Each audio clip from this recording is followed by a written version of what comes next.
ಮಾಲೂರು ಪಟ್ಟಣದ junior college ಸ್ಟೇಡಿಯಂನಲ್ಲಿ Karnataka ರಾಜ್ಯ ಕಟ್ಟಡ ನಿರ್ಮಾಣ ಮತ್ತು ಅಸಂಘಟಿತ ಕಾರ್ಮಿಕರ ಒಕ್ಕೂಟದಿಂದ ಆಯೋಜಿಸಿದ್ದ ಕಾರ್ಮಿಕರ ಕುಂದುಕೊರತೆ ಜನಸ್ಪಂದನ ಹಾಗೂ ಕಾರ್ಮಿಕರ ಮಕ್ಕಳಿಗಾಗಿ ಉದ್ಯೋಗ ಮೇಳದಲ್ಲಿ ಶಾಸಕ ಕೆ.ವೈ. ನಂಜೇಗೌಡ ಪಾಲ್ಗೊಂಡು ಮಾತನಾಡಿ, ಕಾರ್ಮಿಕರಿಗೆ ಸರ್ಕಾರದಿಂದ ಸುಮಾರು ಯೋಜನೆಗಳನ್ನು ತಂದಿದ್ದು, ಪ್ರತಿಯೊಬ್ಬ ಕಾರ್ಮಿಕರು ನೋಂದಣಿ ಮಾಡಿಕೊಂಡ್ರೆ ಯೋಜನೆಗಳನ್ನು ಪಡೆಯಬಹುದು. ಕಾರ್ಮಿಕರ ಬಗ್ಗೆ ವಿಶೇಷವಾದ ಈ ಕಾಳಜಿ ಕಾಂಗ್ರೆಸ್ ಸರ್ಕಾರ ವಹಿಸುತ್ತದೆ.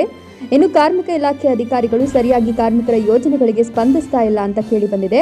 ತಾಲೂಕು ಮತ್ತು ಜಿಲ್ಲಾ ಕಾರ್ಮಿಕರ ಅಧಿಕಾರಿಗಳ ಜೊತೆ ಚರ್ಚಿಸಿ ನಿಮ್ಮ ಸಮಸ್ಯೆಗಳನ್ನು ಬಗೆಹರಿಸಲಾಗುವುದು. ಅಲ್ಲದೆ ಕಾರ್ಮಿಕರ ಬೇಡಿಕೆಗಳನ್ನು ನನ್ನ ಮುಂದಿಟ್ಟಿದ್ದಾರೆ. ಅಧಿವೇಶನದಲ್ಲಿ ಕಾರ್ಮಿಕರ ಪರವಾಗಿ ನಾನು ಧ್ವನಿ ಎತ್ತಿ ನಿಮ್ಮ ಸಮಸ್ಯೆ ಬಗೆಹರಿಸುತ್ತೇನೆ. ಪಟ್ಟಣದಲ್ಲಿ ಕಾರ್ಮಿಕರ ಭವನಕ್ಕೆ ಭೂಮಿ ಗುರುತಿಸಿ ಆದಷ್ಟು ಬೇಗ ಮಂಜೂರು ಮಾಡಿಸುತ್ತೇನೆ ಅಂತ ಶಾಸಕ ಕೆ.ವೈ. ನಂಜೇಗೌಡ ಭರವಸೆ ನೀಡಿದರು. ಪ್ರತಿ ದಿವಸ ಎಷ್ಟು ಜನ ಕಾರ್ಮಿಕರಿದ್ದಾರೆ ಅಂತ ಗುರುತಿಸುವ ವಾರಕ್ಕೊಂದು ಗುರುತು ಮಾಡಿಸಿ ಈ ನೋಂದಾಣಿಕೆ ಮಾಡುವಂತ ಕೆಲಸ ಮಾಡಿದಾಗ ಸರ್ಕಾರ ಯೋಜನೆಗಳು ಸುಮಾರು ಕಾರ್ಯಕ್ರಮಗಳಿದೆ. ನಾನು ನೋಡ್ತಾ ಇದ್ದೆ ಕೂತ್ಕೊಂಡು. ಈಗಾಗಲೇ ಸರ್ಕಾರ ಸುಮಾರು ಯೋಜನೆಗಳ ಕಾರ್ಯಕ್ರಮ ಕೊಟ್ಟಿದೆ. ಈ ಕಾರ್ಯಕ್ರಮ ಸಿಕ್ಬೇಕಾದ್ರೆ ನೋಂದಾಣಿಕೆ ತುಂಬಾ ಇಂಪಾರ್ಟೆಂಟ್. ಇಲ್ಲ ಅಂದ್ರೆ ಇಲ್ಲೇ ಇಲ್ಲ. ಅದರಿಂದ ಮಾತ್ರ ಮಾಲೂರು ತಾಲೂಕಲ್ಲಿ ನೋಂದಾಣಿಕೆ ಆಗಿದ್ದಾರೆ. 21,772 ಜನ ಮಾತ್ರ ನೋಂದಾಣಿಕೆ ಆಗಿದೆ.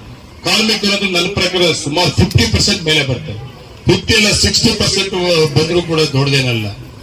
ಸುಮಾರು ಜನ ಹೆಣ್ಣು ಮಕ್ಕಳು ಕಾರ್ಮಿಕರೇ, ಗಾಡಿ ಕೆಲಸ ಮಾಡೋರು ಒಬ್ಬರೇ ಇಲ್ಲ.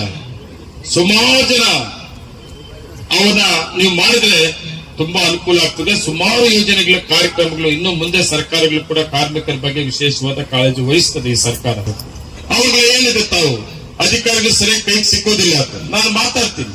ಪಾಪ ಅದೇನೋ ಹೆಣ್ಣು ಮಗು ಇತ್ತು, ಆ ಮಗು ನಾನು ಮಾತಾಡೋ ಪ್ರಯೋಜನ ಇಲ್ಲ. ಅವನ ತಾಲೂಕು ಲೆವೆಲ್ ಆಫೀಸರ್ಸ್ ಕರೆಸ್ತೀನಿ, ಜಿಲ್ಲಾ ಲೆವೆಲ್ ಅಧಿಕಾರಿಗಳು ಕರೆಸ್ಕೊತೀನಿ.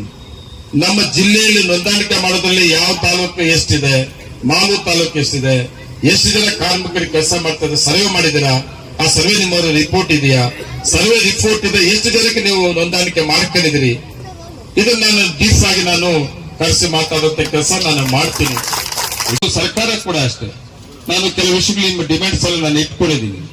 ನೆಕ್ಸ್ಟ್ ಸಬ್ಜೆಕ್ಟ್ ಅಲ್ಲಿ ಸೆಷನ್ ಅಲ್ಲಿ ಇದರಲ್ಲಿ ಯಾವ ಇಂಪಾರ್ಟೆಂಟ್ ಸರ್ಕಾರ ಮಾಡಕ್ ಆಗ್ತದೆ, ಇದನ್ನ ಸರ್ಕಾರದಲ್ಲಿ ನಿಮ್ಮ ಪರವಾಗಿ ನಾನು ಧ್ವನಿ ಎತ್ತುವಂತ ಕೆಲಸ ನಾನು ಮಾಡೇ ಮಾಡ್ತೀನಿ. ನೀವೆಲ್ಲ ನೋಡಬಹುದು.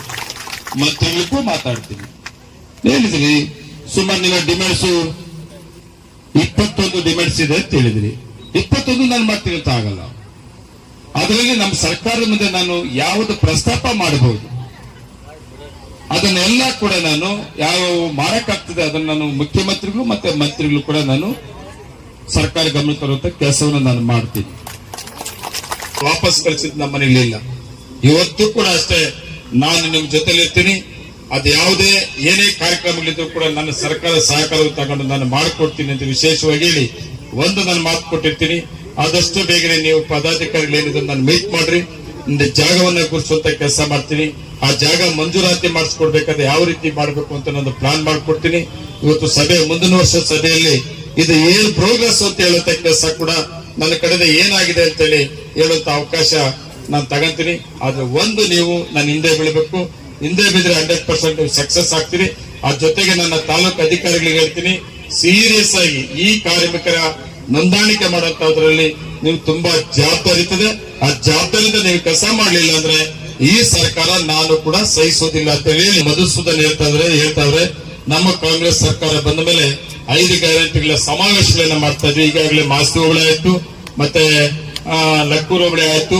ನಾಳೆ ಟೇಕಲ್ ಹೋಬಳಿ ಸುಮಾರು ಜನ ಕಾಣಿಸ್ತಾ ಇದ್ದೀರಿ.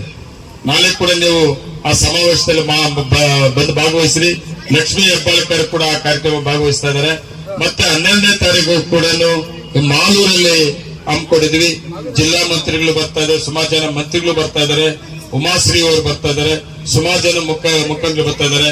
ಏನ ಕಾರ್ಯಕ್ರಮ ಅಂತಂದ್ರೆ ನಮ್ಮ ಸರ್ಕಾರ ಬಂದ ಮೇಲೆ 6 ತಿಂಗಳಲ್ಲಿ 5 ಕಾರ್ಯಕ್ರಮ ಸಾಮಾನ್ಯ ಜನ ಬಡವರಿಗೆ ಏನು ಭರವಸೆ ಕೊಟ್ಟಿದ್ರು, ಗ್ಯಾರಂಟಿ ಕೊಟ್ಟಿದ್ರು ಜಾರಿ ಮಾಡಿ ಪ್ರತಿಯೊಂದು ಮನೆಯಲ್ಲೂ ಕೂಡ 5 ಕಾರ್ಯಕ್ರಮ ಇದೆ. 5 ಕಾರ್ಯಕ್ರಮ ಇದೆಯಾ ಇಲ್ಲ, ನಮ್ಮ ಸರ್ಕಾರ ಕೊಟ್ಟಿದಾರ ಇಲ್ಲ ಅನ್ನುವಂಥ ಸಮಾವೇಶವನ್ನ ಮಾಡುತ್ತ ಕೆಲಸ 12ನೇ ತಾರೀಕು ಕೂಡ ಮಾಲೂರು ಕಾರ್ಯಕ್ರಮದ ನೀವೆಲ್ಲ ಭಾಗವಹಿಸಬೇಕು ಅಂತೇಳಿ ನಿಮ್ಮೆಲ್ಲ ಕೇಳ್ಕೊಳ್ತಾ ಇದೀನಿ. ನಮಸ್ಕಾರ.